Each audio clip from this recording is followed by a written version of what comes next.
गौतम ने रिश्तों को ऐसे उलझा दिया है कि उनके बीच लगने वाली है आग और अनुपमा फंस गई है बहुत बड़ी मुसीबत में। बचाने आने वाला है दिग्विजय। अनुपमा सीरियल के आज रात के एपिसोड में आप सबको देखने को मिलेगा कि अनुपमा को एक नई जॉब मिल गई है बड़े से होटल में, और वहाँ पर पॉल जो है उसकी साथी भी काम करती है, जो कि हाउसकीपिंग का जो भी काम है उन काम के ऊपर वही देख रेख करती है।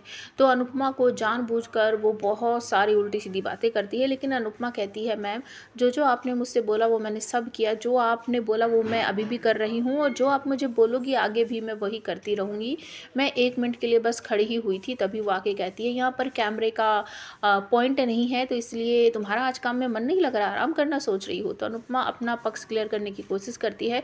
सुबह से जो भी काम दिया था अनुपमा को वो उसने किया है, यहाँ तक कि हाउसकीपिंग का कमरे में जब वो काम करने जाती है तो एक बुढ़िया कहती है अरे इतनी जल्दी से क्यों बुला लिया, और उसकी बहू कहती कोई बात नहीं, हमें घूमने जाना है ना, तो पहले ये करके चले जाएं, इनका कोई भरोसा नहीं है, ये तो कुछ भी सामान उठाकर जा सकते हैं। अनुपमा सोचती है कि ये सब क्या क्या बोल रहे हैं, लेकिन वो मन ही मन ये भी सोचती है कि भगवान ने 2 कान दिए हैं, एक कान से सुनो दूसरे से निकाल दो, काम है वो तो करना ही पड़ेगा। दूसरी तरफ घर में राही और प्रेम काफ़ी दिनों से बस काम काम काम में ही लगे हुए हैं, तो अब दोनों बहुत सारा टाइम एक दूसरे के साथ स्पेंड करते हैं, बहुत सारी अच्छी अच्छी सी बातें करते हैं, और इसी का फ़ायदा उठाने वाला है गौतम गांधी। गौतम गांधी ने रिश्तों को कुछ इस तरीके से उलझा दिया है कि आज मीटिंग थी प्रेम की, वो इस बात को भूल जाए, इसीलिए उसने ऐसी कुछ प्लानिंग की है। और दूसरी तरफ उसने परी के कानों में भी ये आग फूंक दी है कि राजा जो है वो सभी लड़कियों की तरफ बात करने के लिए बड़ी जल्दी जल्दी भागता है। तो राजा और परी दोनों साथ में सीढ़ियों से नीचे उतर रहे होते हैं और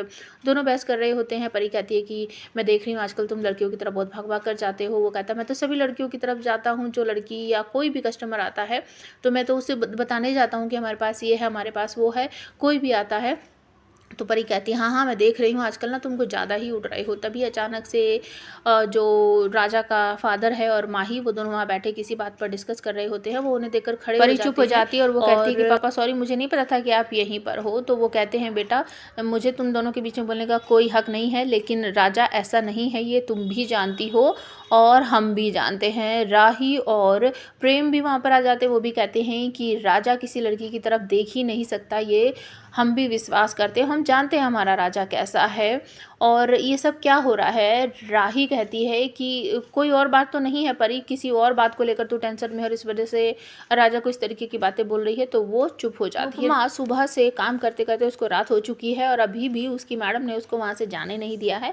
वो जैसे जाने लगती तो वो कहती है कि एक और आखिरी काम करके जाओ, इस ट्रे को उठाओ और इसे वॉशरूम में रख के आओ। तो जब वो वॉशरूम में रखने जाती है, बाहर से आकर कोई दरवाज़ा बंद कर देता है। धीरे धीरे करके सारा जो होटल है उसमें अंधेरा सा होने लगता है। अनुपमा वहाँ फंस गई है और जब जया को लगता है कितनी देर हो गई अनुमा नहीं आई है, तो वो दिग्विजय के पास जाकर रोने लगती है, दिगू अंकल मेरी अनुमा को लाओ, मेरी अनुमा को लाओ। और अपकमिंग एपिसोड में दिग्विजय जाने वाला है उस होटल में और सिक्योरिटी गार्ड वगैरह से पता करेगा, और जब वो अंदर जाएगा तो वहाँ पता चलेगा कि अभी तक अनुपमा यही होटल में बंद है। तो क्या दिग्विजय उसे बचा लेगा?